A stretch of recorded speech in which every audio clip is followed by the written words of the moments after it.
Agrarian scenes. And remember never to wear tampons to a revolution.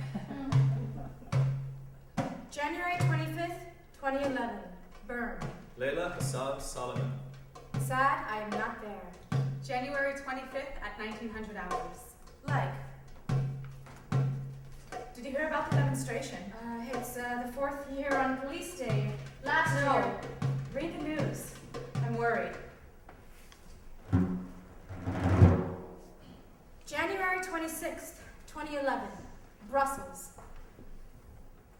Between the couch, Gazera News Channel, Facebook, the kitchen, and occasional phone calls. Hey, how are you? Making soup? Okay.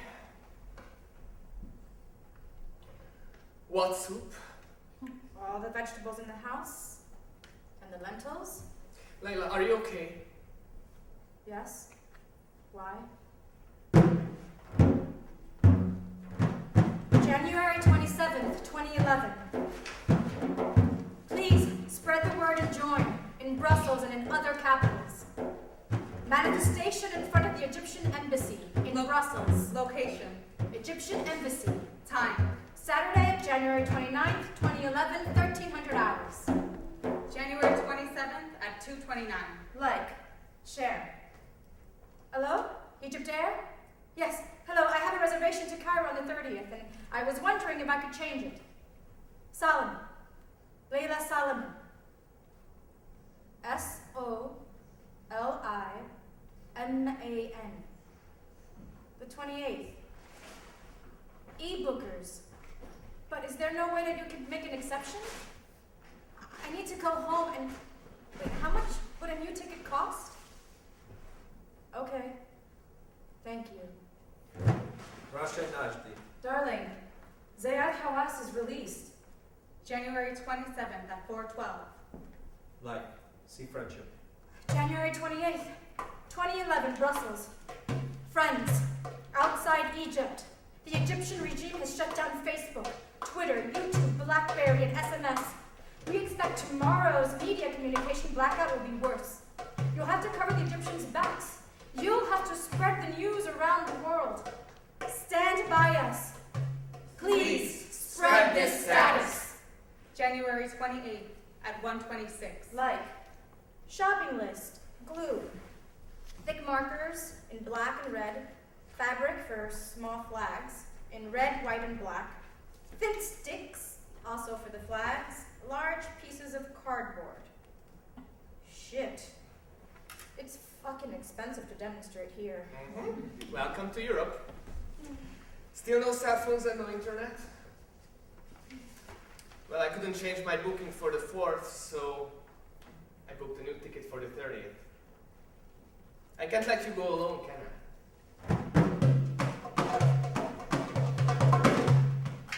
Spread the message. Noor DSL is still working in Egypt using dial-up 0777 7776 or 0777 666. See more. January 29th, 2011. Brussels. I hate Belgacom. I can't even watch the news properly. It keeps cutting off, and I keep switching from CNN to Gazera and Gazera to CNN. What do you want me to write on this sign? Ban security law. Or Mubarak. Degage. So, how long do you think the demo will last today? I don't know, 2 to 4 hours. Only? January 30th, 2011. Brussels. Urgent. From Cairo. From Miriam Magawe and Mohammed El Asiyuti. The gas canisters they fired at the protesters were expired 4 years ago. They collected a bunch of them, and they could see the expiration date themselves. January 30th at 11:53. Like, they said the airport is not safe, and we might have to walk home. How far is it? How would I know? I've never walked it. Remember to take dark, plain t-shirts, nothing provocative, and the sweatshirts with the hoods. Shawls, comfortable clothing, and running shoes for the tear gas. Well, you saw the email. If it's that dangerous, and all your family called to ask you not to come, are you still sure that this is such a good idea? Where are we gonna pack the camera? Friends, I was in Brussels until now, but today I will return home in a few hours, so I might not have internet access. Please, look for infos online and try to help us keep the world informed and supportive. Colina Masser, we are all Egypt. January 30th at 11:56. Like, At home. airplane, on time. Train to airport. Airplane, on time. Airport. Airplane delay 2 hours. 3 hours. 5 hours. 7 hours. 10 hours. 17 hours. David Gray. Hey, Laila. I don't know if you're in Brussels or if you got home. I hope you're safe. Thinking of you. January 31st at 9:38 via iPhone. Like, see friendship. Cairo, airport. You have to wait. How long? God knows. Well, why? No workers to bring the bags out. But it's curfew soon. Can you ensure me that I can leave and pick up my bag tomorrow? Laila, the bags are coming out. Cairo.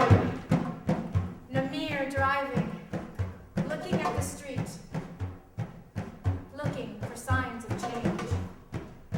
Tear gas, bombs, normal. Pick them up, throw them back. Yanni, injured finger, with melted skin, but the adrenaline, beyond. Army, safe, police, weapons, streets. Rude, would you be more discreet filming the tanks in the army? I mean, even in normal times, this is not allowed.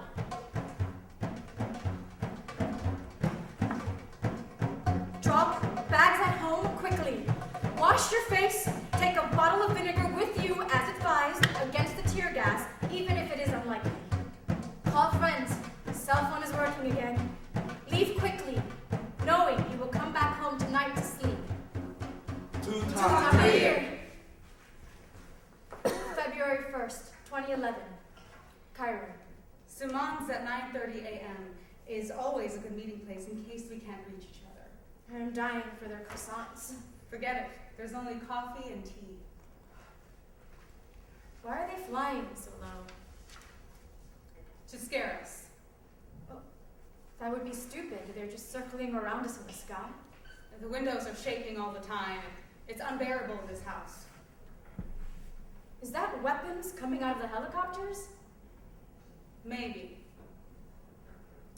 But I think they are just taking satellite images to monitor our numbers and our movements. How's Zizo? With my family out of Cairo. He now says, Mama's in the revolution, just like Mama's going to work. We are at a coffee house. Mubarak is giving his second speech on TV. Coke drinker gives Mubarak a finger. What more do you want? He said he won't re-elect himself. Do you want the country to drown? Let's go back to the square now. What do you want? Do you want the country in ruins? February 2nd, 2011, Cairo. So funny. The pro-Mubarak rally started once he finished their speech. They were standing by. Lena called to say she saw them on the bridge and Zamalek heading down us right now. Let them come. I'm sick of eating kosheri. I miss meat and hot food.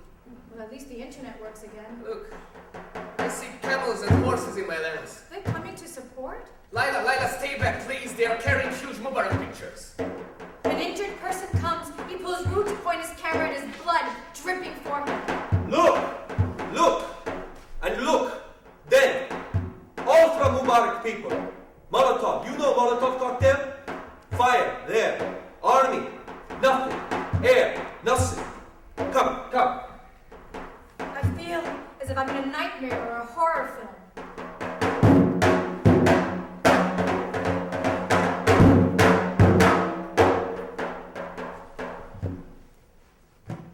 I am safe.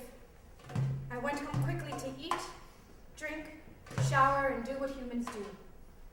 Don't worry about me, but worry about us. We are nothing less than at a slow massacre. If you are at home while being able to join, well then you are nothing less than a killer. There is no man who was not injured today somewhere on his body. And the children, they were playing in the square a few minutes earlier. February 3rd at 1:10. Like, it is not us, it is them. What crime can it be to sit and shout a bit? Join us if you can, or feel guilty for the rest of your life. Egyptian women and people around the world, if you cannot scream, if you cannot join, then please just scream from your balcony, hang signs and show solidarity. That is the least that you can do. 1:15. Like, blankets needed. 10:12. Like, all supplies for Mohammed Mahmoud, please. Blankets, milk, and juice are the most needed now. 10:35. Like, from Dina Khalil, NGO workers, human rights activists, and journalists were arrested today. Think again if you want to give them time till September. You'll be meddling with the safety of this country's youth. 17:13. Like, for all those who are not able to participate in the protest today, your role is to speak to people around you about the lies of the Egyptian media.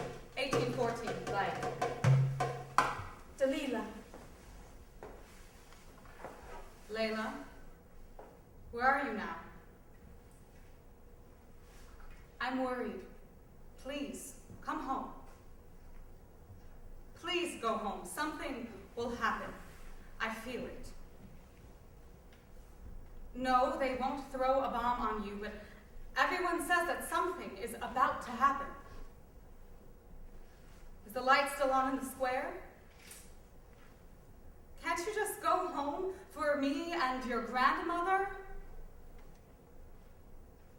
Then take care. Keep calling me. Anytime. don't worry.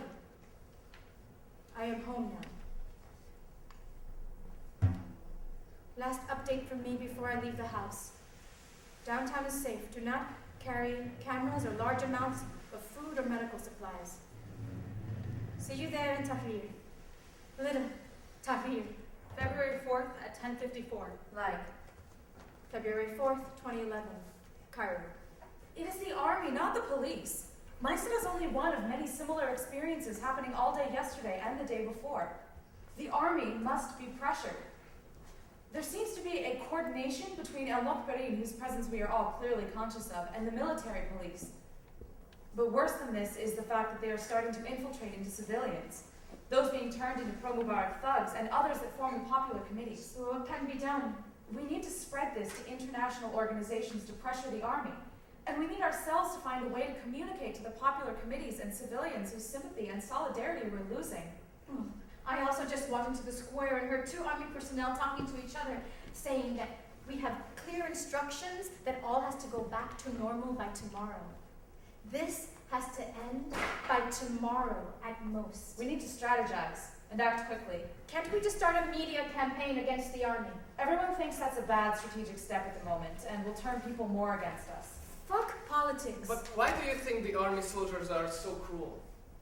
Mysona's impressions were that the military itself is somehow brainwashed to think that this movement is driven by conspirators from various international origins, and that they're hungry for information. But also that some of them are sympathetic. He felt particularly when more than one soldier beat him up at a time that some were pretending to beat him. However, he also noted that others were given clearance to beat up with no mercy. Home and safe. Finally, washing my hair. Heading to the square again tomorrow. For now, good night. February 4th at 23:31. Like.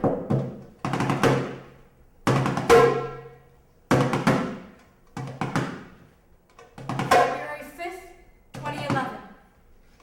Cairo. Do you hear the gunfire? A morning. Lots of updates. Human rights activists are still kidnapped. Any intellectual, educated-looking young person on the street is taken and interrogated by the army for 5 hours on average. And normal citizens in the square are lying down in front of the army tanks so they don't remove their humble barricades that have managed to protect them through any violence since the massacre on Wednesday. Me? Home. For now. February 5th at 10:12. Like, Everyone, please come to Tahrir. I know roads are dangerous, but there it's safe. The more we are, the safer it is for everyone, and the sooner it will end. 1336. like, February 5th, 2011, Cairo. Do you know the safest way to walk to Tahrir today? The square is ours today. The most popular committees are controlling the whole area. But are they with us or with them? Us. With us. I usually walk through Falaki Square, but Farah got attacked with her husband there today. Boys on motorcycles. Thank God a grocer who knew them, hid them in their shop. Don't worry, I know all the committees around Talahar. I play football with them. From Dina Makum, a Coptic Egyptian. Back from Tahrir, and there are no words to describe how beautiful this place is. Watching the media now, I'm so angry with all of them. They only interview bearded men and wounded people. Trying to put pictures up now, but lost iPhone cable. But I can tell you, it is not chaos. It is not Muslim Brotherhood. This is the most inclusive and organized space I've been to in Egypt. February 5th at 1528. Like, Any new information about Hisham Mubarak's Legal Rights Center? No one even knows yet where they took them. Now, please tell me you have backup of your documents. What do you think? The entire Egyptian legal system still runs on paper. I can't stop thinking of the blankets they took. Christians, please join us in the square at noon for prayers for the souls who died among us. Show positive solidarity. I say this especially to the Copts. Masr has been your country before anyone else. February 6th at 9:31. like, Muslim prayers and Sunday Mass today at noon at the square, praying and honoring the memory of those who died for our freedom. 9:37. like, February 6, 2011, Cairo. I sent you a text. Did you read it? Yeah, the note from Tahrir Square to our people and families. Good idea. I already shared it on Facebook. We printed it in El Masri El Yom newspapers. Any ideas of contacts or where else we can print it? I'll email it to some people, but do you think that's enough to win people's solidarity again? No, but it's a first step. I love the new spirit of the public performance everywhere in the square. How about we do something in that direction? We tried a public improvisation to discuss the demands, but the people in the square have turned fascist. They said whoever wants to discuss is killing the unity and threw them out. Really, forcefully. The good old television then? Any connections?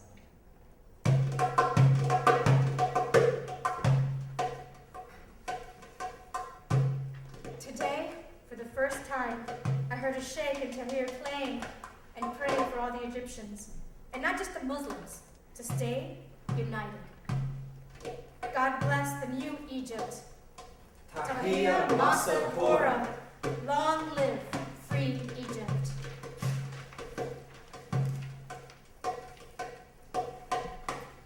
Please, brainstorming for other ways. The square is not the only solution. Try to demonstrate and sit in and other important squares and streets. Think of what else you could do. Tahiyya Masa Hora. February 8th at 9:07. Like. Idea. From Kareem Khalid. I have an idea. In case Mubarak can't hear us loud enough, every day at 11 p.m. or any other time, every Egyptian goes out on their balcony and shout, Irhal, Irhal, Irhal. All of Egypt in one voice, 3 times. Let them all know we speak with one voice. 9:15. Like. Jacob Lindfors. And then, all continue from their balconies, making a 5 minutes rhythm concert banging on kitchen utensils. Protest for borrowed from early 2000s in Argentine. 10:10. Like. Kareem Khalil. The problem is Egyptians are never on time. 17:38. like, They tried to move the tanks today. But are you sure they are still letting people into the square? Just try. People are tweeting entrances are open. Thank God for Twitter. The streets are not safe for foreigners. The media is brainwashing the people. Well, what should I do? Come alone if you want. February 8th, 2011, Cairo. From Spiegel.de. Germany as a dictator exile. Consent to recording Mubarak grows. Without a rapid departure of President Mubarak of Egypt, the crisis seems unsolvable. More and more German politicians now advertise for the president in the Federal Republic of record, at least temporarily. But human rights activists want the dictator at a port of entry to sue immediately. February 2nd, 2011, Cairo. Welcome to your brother's house. He lives with Mr. and Mrs. Sabri Fawaz and Mr. and Mrs. Sabri El Samak. Nice tent. I need one. How much did it cost? £780 for a fucking tent. Don't remind me.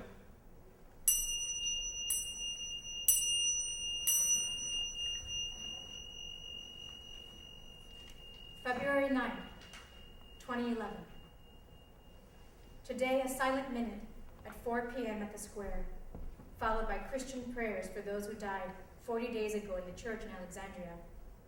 Please join us at the square by the parliament, the new acquired territory of demonstrators. Please, spread the word. February 9th at 11:53.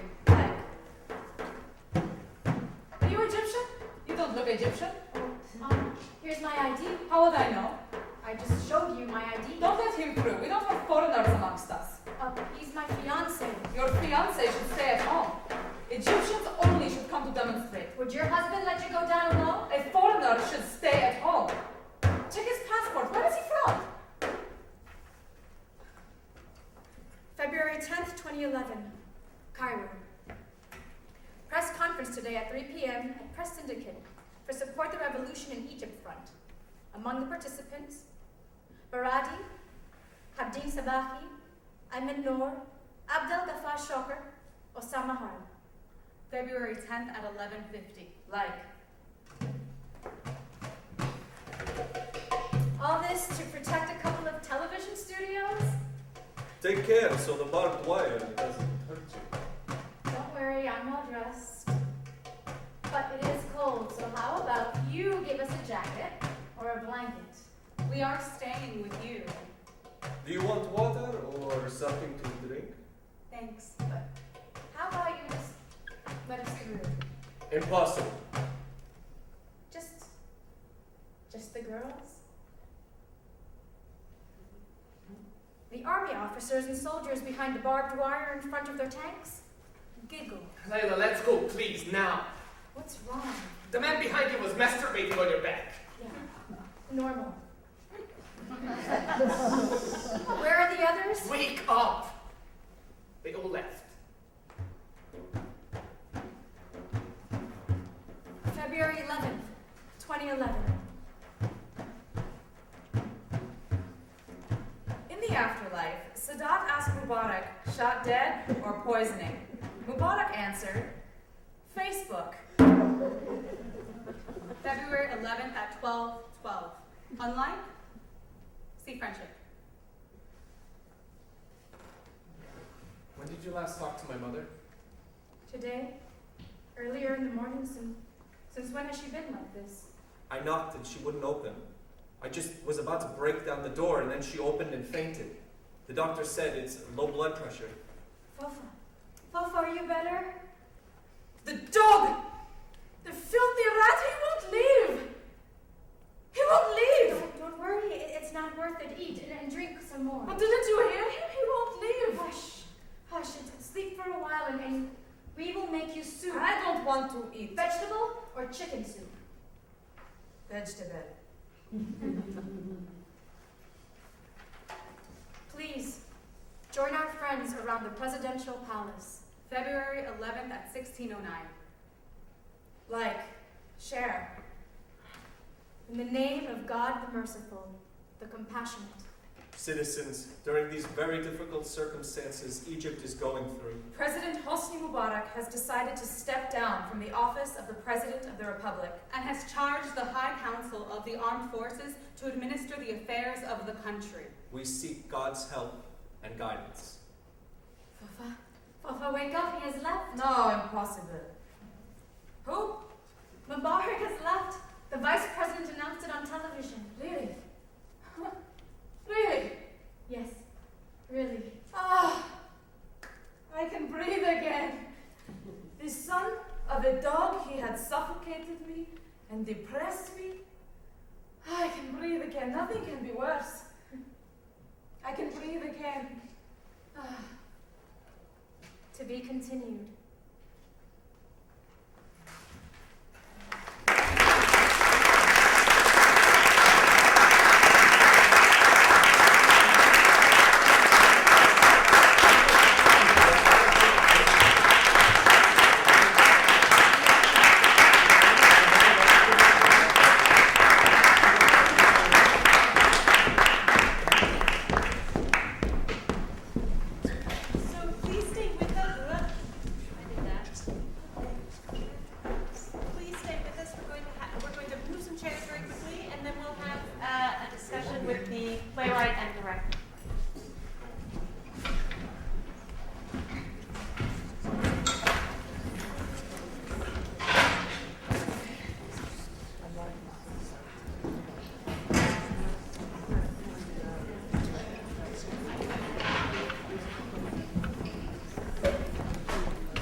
That will keep me awake.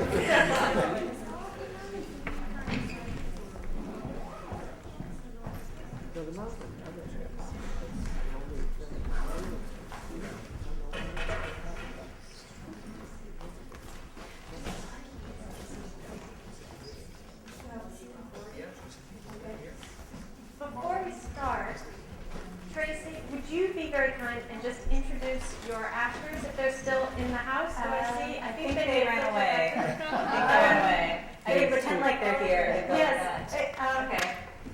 This Alex Muniz, Adam Bonds, Maria Halan, James Sayas, and Leila Ben Abdullah. And your musician? Rami Fi'ira. Thank you. Excellent. Okay, thank you so much. So my first question is for Laila. How many times have you seen this play produced, or have you ever seen it produced? It's the first time it's been read out loud, it's been published, but it hasn't been read or produced yet. Hasn't been spoken. No, that's the first time I hear it. That's wonderful. That's great for us. Thank you so much. And what do you think in seeing it actually living?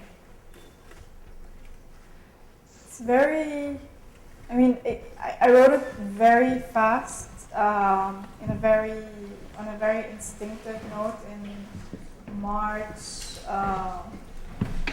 2011, so just a few weeks basically after the end of the 18 days.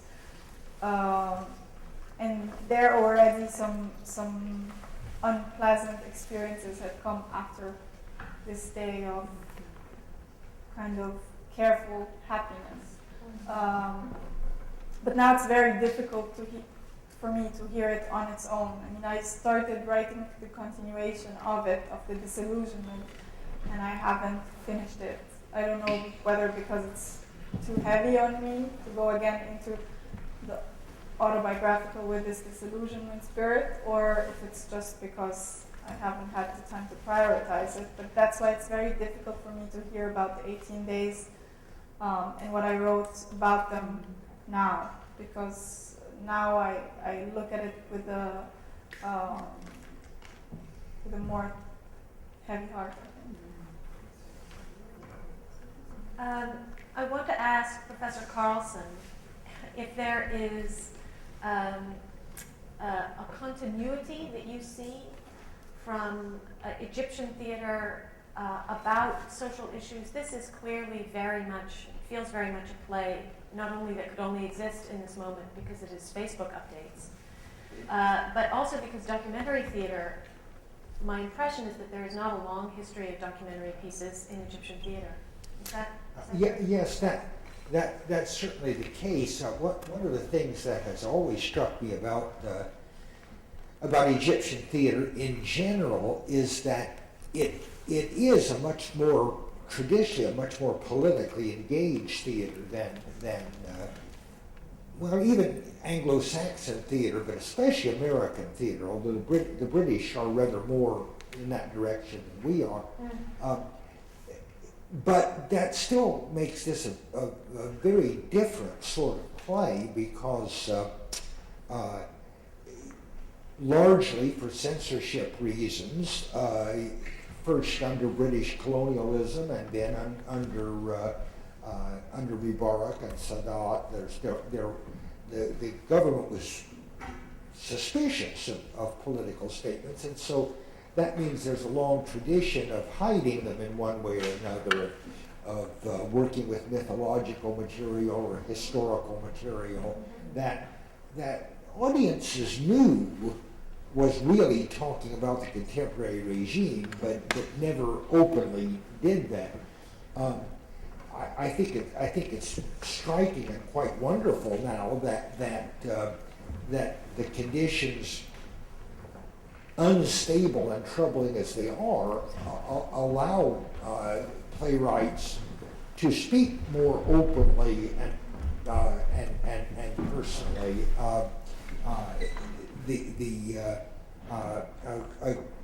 One of the young women who worked on her PhD here, Dalia Baswani, has written also a very personal statement about her experiences. That kind of writing, as far as I know, is really quite new. The Egyptians really did not have a documentary drama in the 60s and 70s the way that the Germans and others did. It's something that is new.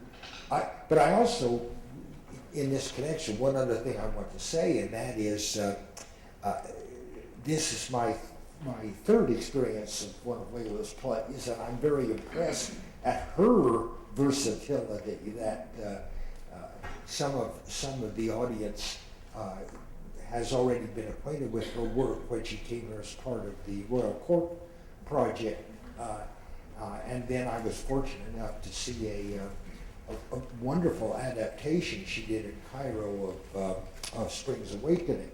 So the three plays I've seen are very, very different, and I find that very striking too. But it's not only for her. I think in Egyptian theater in general, here is something that is really quite new that's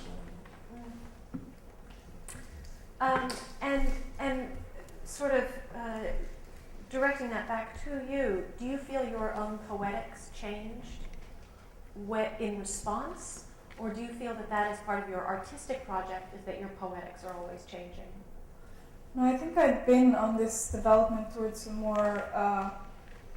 towards thinking again about post-dramatic theater and documentary theater. It's been a development since, let's say, 2008 when I worked as a dramaturg with Rimini Protocol, and definitely it was an eye-opening experience on freedom in format and structure, which I had been completely which is something that I hadn't experienced before, just like Marvin said, because the Egyptian theater is so much more conventional and very dramatic in its whole structure, which is, I think, something which is quite true for the US relatively as well. I mean, there are very few people which work on the other trends. And so it had been a development since then that I'd gradually worked on, whether in the directing or the writing, in combining documentary material in their different formats, in writing audio or video, along with fiction. But definitely the revolution had been a point in time where things were much stronger, I felt, in a lot of things I could imagine, and much harsher and direct. So it was a time, I think, which in a way had given me the courage to not think of combining documentary and fiction, but just work on documentary. And I would say even I went a step further after this piece, because I've been working on a series of documentary works about police and military violence, comparing before and after the revolution. And there I am completely very strict with myself, focusing on the documentary and trying to experiment with different forms between intercutting testimonies, interactive forms with the audience, and such work. It's interesting because that is an artistic resistance to a place in which public narratives have been so controlled. And there's a lot of talk in the play about being angry at the media for misrepresenting. So do you think that you've sort of seized on this kind of idea of radical truth and just scraping away anything that could be accused of being fictional in response? Or again, is it just something that is developing out of aesthetic choices? The term radical truth is difficult. It would be very naive to imagine that, but definitely there is the feeling that of looking for this, which is also something that I've been obsessed with earlier, which is the alternative modes of history writing opposed to the official history writing, which is often something that you have the feeling, even when you experience it yourself, that it is not, that it's being rewritten around you, completely opposing the experience that you had yourself. And it's not just a perspective issue, it is a forging issue to make sure that in the future, when this is reread, it is completely different. It uses the same compartments or elements, but to completely twisting the other side and saying what really happened in terms of violence, in terms of even simple things like trying to hide numbers of dead people, injuries, arresting people who are injured to claim they were the ones who started the violence, etc. So those are experiences that we've had and that make you kind of think of how can you work against the whole system or an apparatus. And I don't think it's the most, it's the strongest weapon or tool you can have, theater. I don't believe that, but it's what I can do. It's my own tool, so I work with it, but makes you really kind of doubt the situation you're in and what can be done. So definitely a big part of the work, maybe less this work, but rather the other documentary series I'm working on, which I kind of titled No Time for Art, because of that, because of this question about the role of art in such a situation. It's definitely an answer to me too. And Tracy, in working on it as, encountering it as an art object, when you were working on it, I know that you were in communication and that there some things went back and forth, but for you, what were some of the, what did you discover either about the situation or about the play that you didn't know before you started working on it? Do you feel there were things that came out of it for you? my family is also from Egypt, so I had a very different experience of the revolution because I was here, not there, so I experienced it through media and through my family members. So my experience was a slightly more removed thing of filtered through media. So it's interesting to see this perspective that's taken from the online, from internet, and seeing how dramatically that was structured, and just how we could theatricalize something that existed, in the internet, that existed in a more of a static format, and how to make that into a live event. For me, artistically, that was what was really fascinating about this, the text that she had. I wanted to see if, to open it up to questions, if anybody has any questions. I do want to also tell you that this evening at 6:30 we'll be having a discussion with both playwrights, with members of the civilians, and with Mike Daisey about the ways that all of these plays talk to each other. But I wanted to see if now, if we could sort of delve most deeply into this piece and ask if anybody had any questions for Laila, for Tracy, or Can I for just Dr. respond Carlson. quickly to Oh. something Dr. Carlson said? Oh yeah, definitely. About the freedom. I don't know if it's really a more free state, but my interpretation of the situation is that the censorship office is kind of on vacation during the transitional period because they don't know yet how they should restructure themselves because all the other parts of the government are still completely juggling between trying to give the appearance that something has changed but trying to keep the system as it is. So and the military censorship office we know is very active in terms of anything that is said about the military or the military council, but I think they're just decided that theater, and especially independent theater, is not important enough because of its scale, because anybody who says like one word that they don't like on TV is quite heavily attacked and pressured. Let me ask, I think that's true in many places, that the theater is kind of, to some extent, that's true even in the United States, that yes, we could say anything we want in the theater, but that's mostly because politicians in this country Aren't there? consider that the theater is of so little interest and importance that it's nothing they need to worry about. If it were really threatening, we'd hear about it.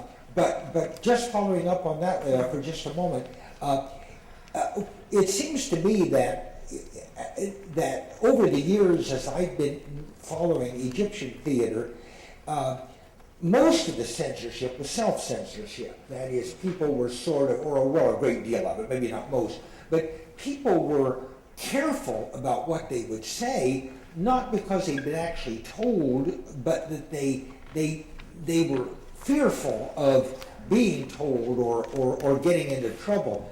And I wonder, does that still operate in the sense that people are unsure of the future, they don't know if censorship might be reimposed? Does that make them more cautious now, do you think? Just the very insecurity of the situation?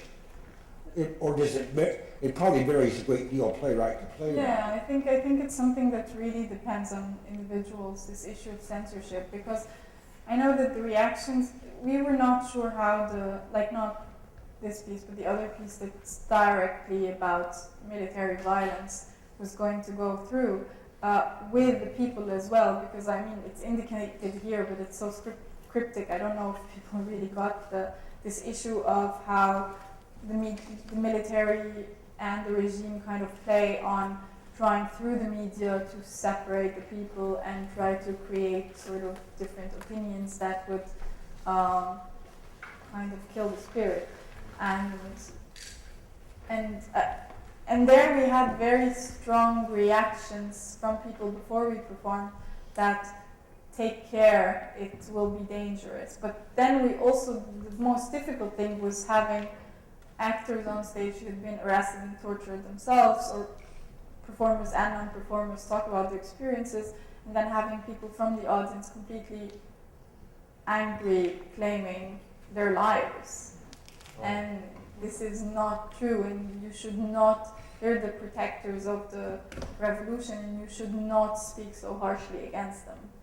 So it was also this relationship, it's not always about neither the performers nor the makers, but it's often also this calculation in thinking not only about the censorship, but how will it go down with your audience, and are they going to digest it well or not? And this is, I think, something which a lot of people were very conscious and careful with, which we decided to not so much care about. I think there's always a concern that audiences would like to believe that the police or the authorities are behaving properly.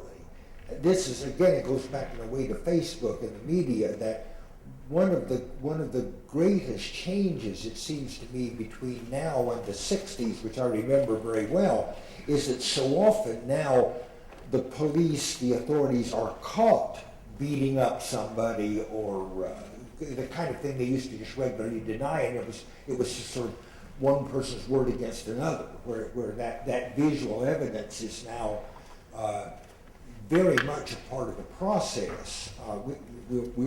We're right now embroiled in a situation at City University where there was, in my opinion, clearly unacceptable police violence at Baruch College, which still the administration stoutly denies. That there's a lot of people had their cell phones out when they were catching all this.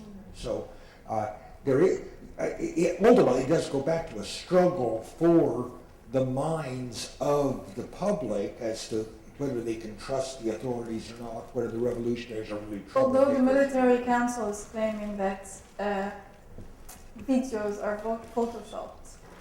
So we asked them how come Photoshop operates in videos, and whether, I mean, not every Egyptian citizen is an avatar maker, but I mean, this is the claim, even in response to all the YouTube and television videos. Egypt, land of the future, wiki workshop. Does anybody have any questions for the creative team? Wow. I do.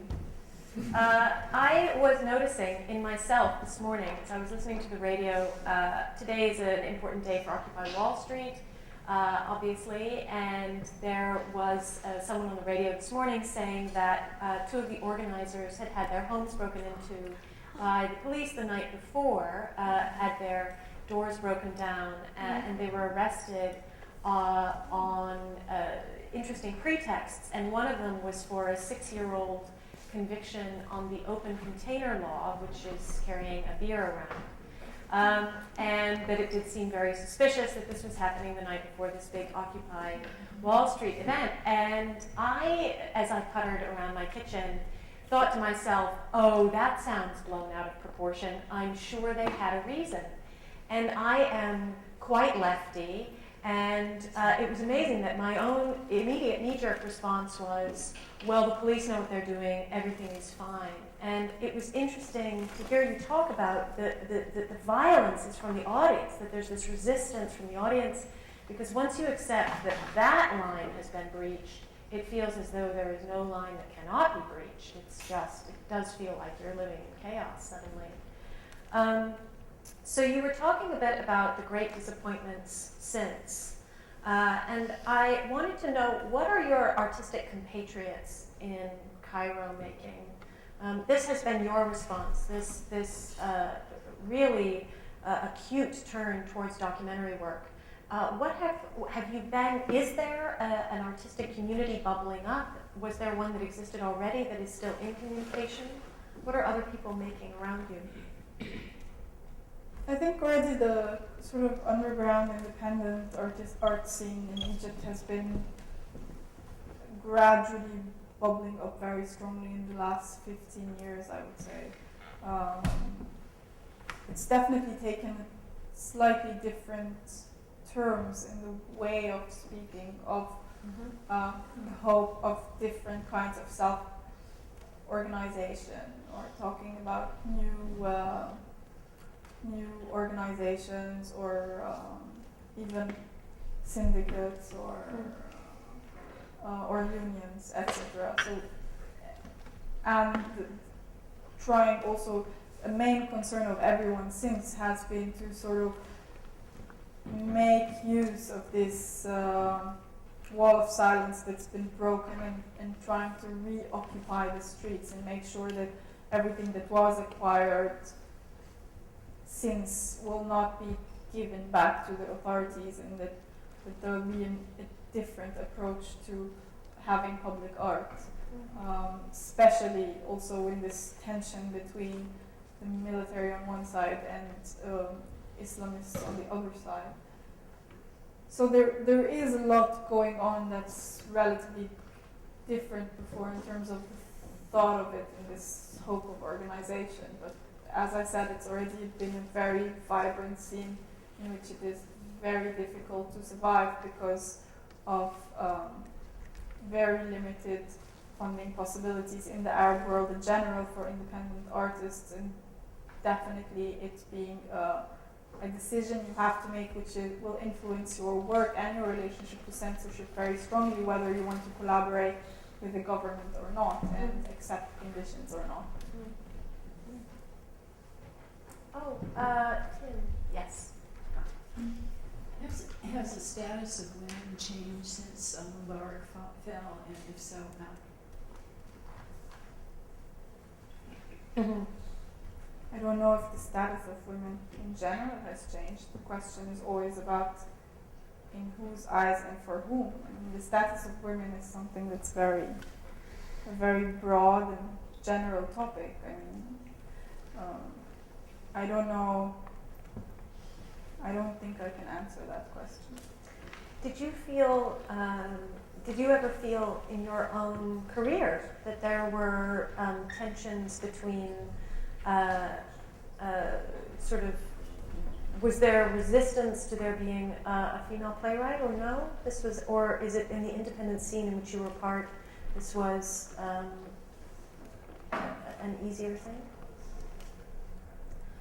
Well, I'm a director before I was a playwright, so I would pose the question to all female directors around the world dealing with technicians whether they're having fun. Yeah. And I don't think they are. So I don't think it's only a problem in Egypt. I think it's a problem here too. It's a global problem of women directors or artists in certain fields and in general in areas of leadership. Mm-hmm. Great. I had a question.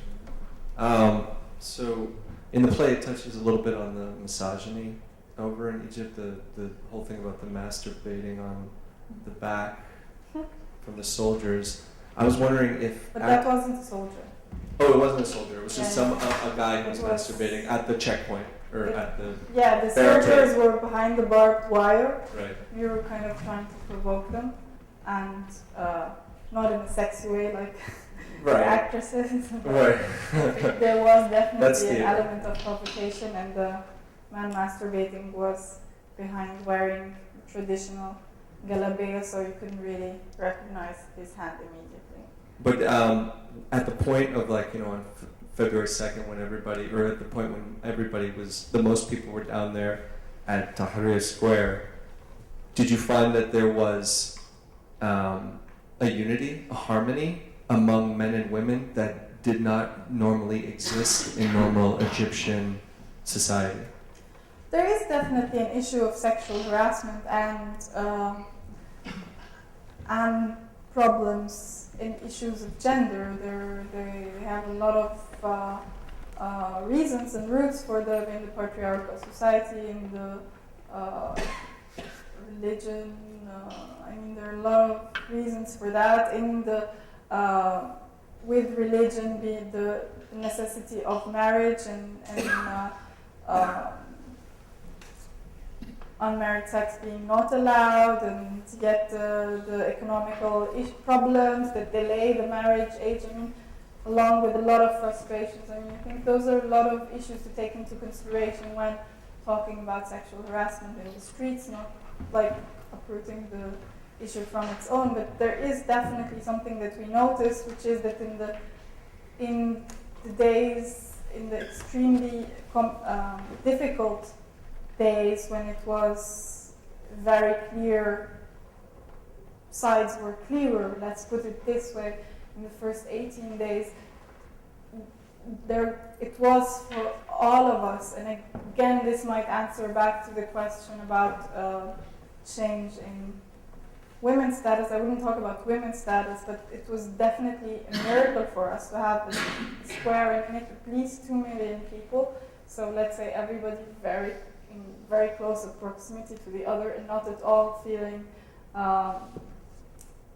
or thinking of harassment or how will the other see you, or these issues of who's sleeping, how, where, and so on. So there was a different spirit, but it's always the question to us on days of violence, all kinds of violence, including harassment, including fist fights between men, including stealing and so on, not claiming that Egyptians are angels, but it's always a question for us. We can never be sure when are there paid people to sort of break the spirit and create violence in a space as a masked reaction of the regime instead of sending uniformed soldiers. And it's always a question we have then in situations, because it's very strange how certain elements of violence appear on very specific days in the same space. And it's a general question. I mean, everybody has his theories, but I cannot say for sure that this is the case. Professor Coles. Yeah, two quick comments I'd like to make about gender. The first is that I want to just really underline what Laila said.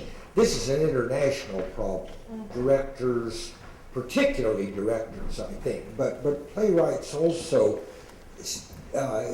It's still the theater is very genderized. Women can do costumes and makeup and so on, but men direct, and that certainly is not Egypt is not unusual in that. I remember this must be 15 years ago, maybe more, when Nehad Saleha, who is I think unquestionably the leading dramatic critic and theorist in Egypt today, had a very nice piece which was called "Why Are There No Egyptian Women Playwrights?" Well, now there are. I mean, there are many more now than there were 10 or 15 years ago. But this was an ongoing problem that she was concerned with. And just to finish that up, although I want to make one other point, I think it's worth noting that I can hardly imagine in England or the United States a woman dramatic critic who would really be prominent in the way Nehad Saleha is.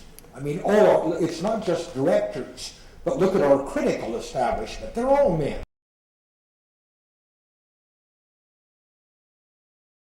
Remember as well, when the America video media was first starting to cover the revolution in Egypt, and I never watched the far right, or I almost never watched the far right, the Fox News and so on. I watched CNN, and the standard liberal or quasi-liberal video. What they were saying, and it quite struck me, I'm talking about the very beginning, was you will notice that it's only the men who are out in the street. The women are really not allowed by Islamic culture to go out and demonstrate. They were saying this, not on, I'm sure they were saying this on Fox News, but they were saying this on CNN. And of course, as soon as the videos began coming out and we actually saw who was out in the square, we saw that there were plenty of women, if anything more women than men. And so that faded away. But I think it's important to see the immediate knee-jerk reaction was, we all know women are oppressed and unable to say anything about themselves, unlike Westerners. And that cliche was so important that it fed in to our media immediately.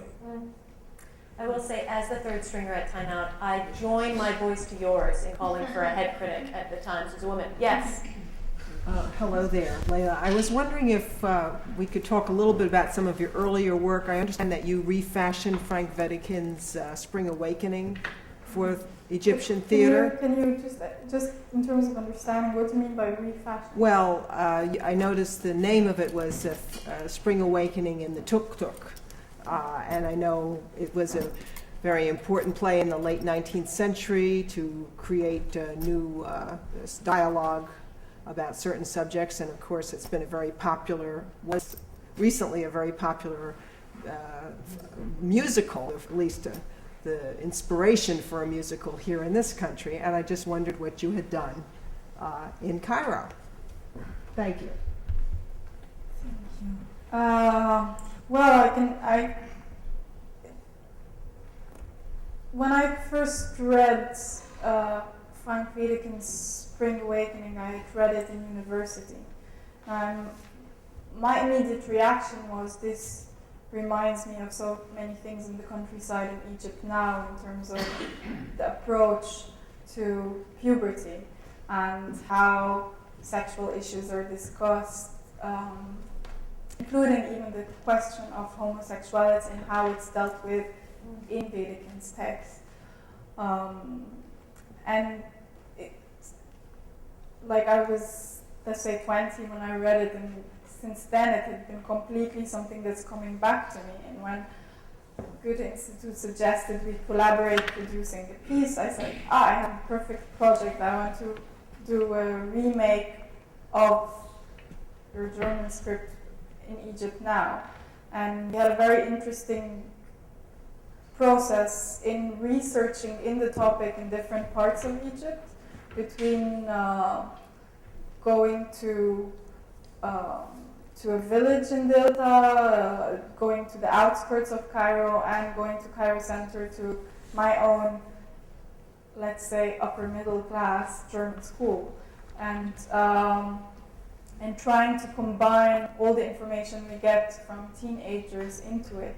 It was a very interesting process because some part of the material was direct documentary material that we took, for example, recording a school teacher's story of how he caught 2 boys in the toilet, and how the school dealt with it and how the parents dealt with it, etc., or using video materials from places we had been to and people we met, but also having teenagers in those very different areas read Wiedekind's text and then also improvise from their own lives on it, or going with them through improv exercises to go more into their lives, and then taking all this material back to actors and trying for them to process it, and then putting all of this material into it. So it was a very rich, interesting process where I felt there was a lot of material we didn't use. And I don't know if you're aware, but there's this blog about the whole process.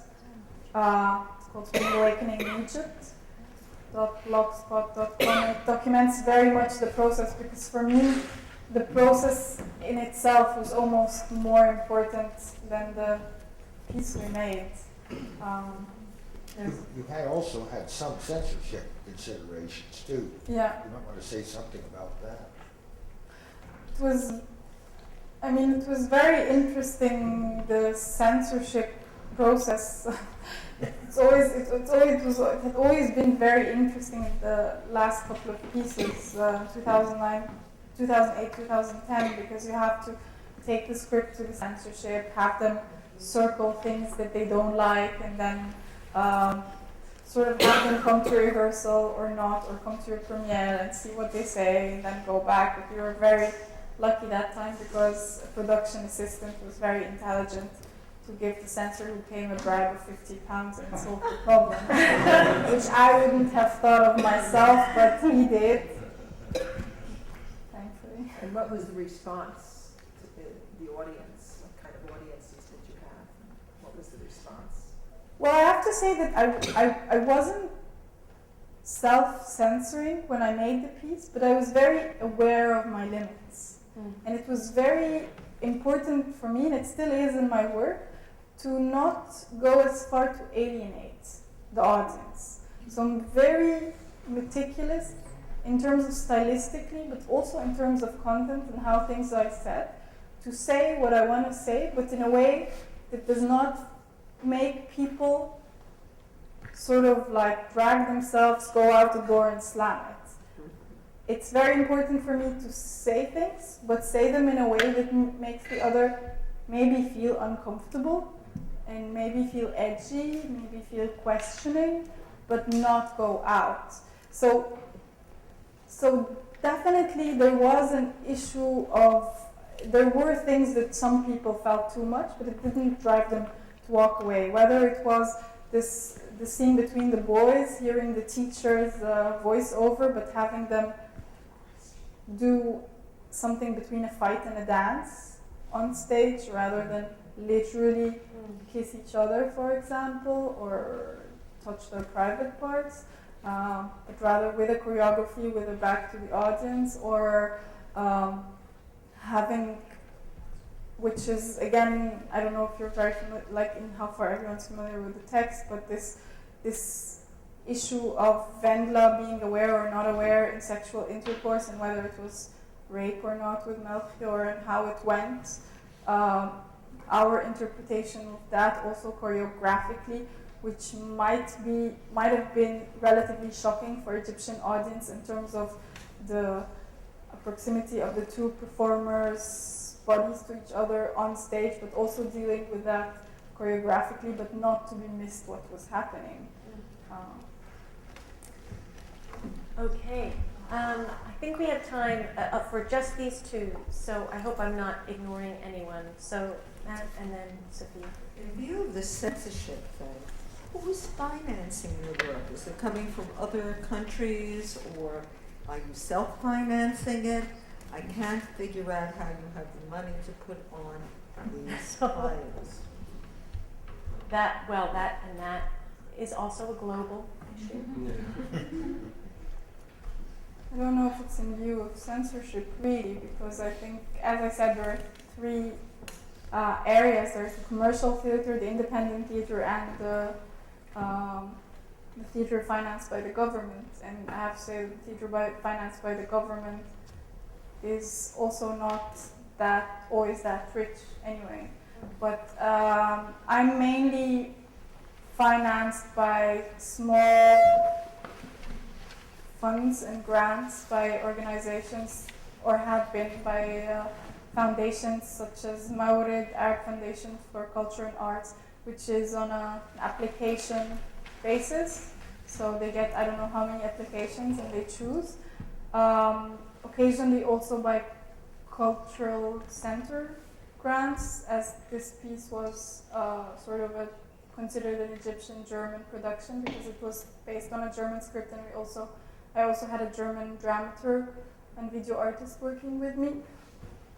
But lately, the situation is a bit different, sometimes by choice and sometimes by decision.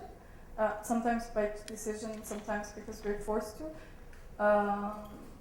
I've had my first co-produced piece by European theaters last year. So that's something that for the first time allowed me to pay full fees to my co-workers.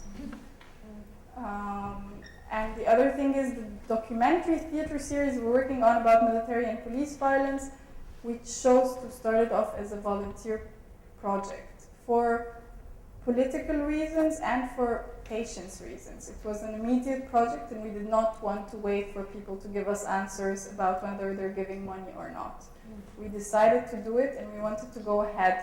Now it pays off whenever we're invited to perform somewhere, and so it's paid off by that because it's been touring very well in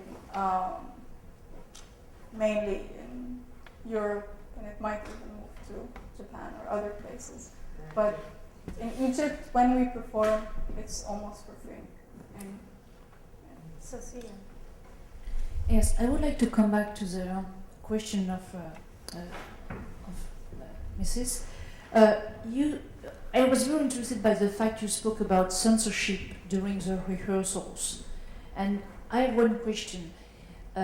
Do people who were coming during the rehearsals, they were censorship the text, for example, the abortion of Wendla, or do they censorship your stage direction, your direction? Because, for example, for the relationship between Melchior and help me? Oh, and the other guy, Moritz, Melchior and Moritz, did they tell you during the rehearsals, no, you don't have to use this language of saying they don't have to touch their intimate parts, or do they say, do they saw you walking, dealing with dance and running in the scene? How it was happening during this the rehearsals? Well, they don't come to all rehearsals. It's a two-stage thing. First, you present the script that you're going to perform. So I didn't present Vedikin's text. I presented my own written version. And then there is the copy. The copy is, a lot of it depends also on the laziness or the personal point of view of the censor.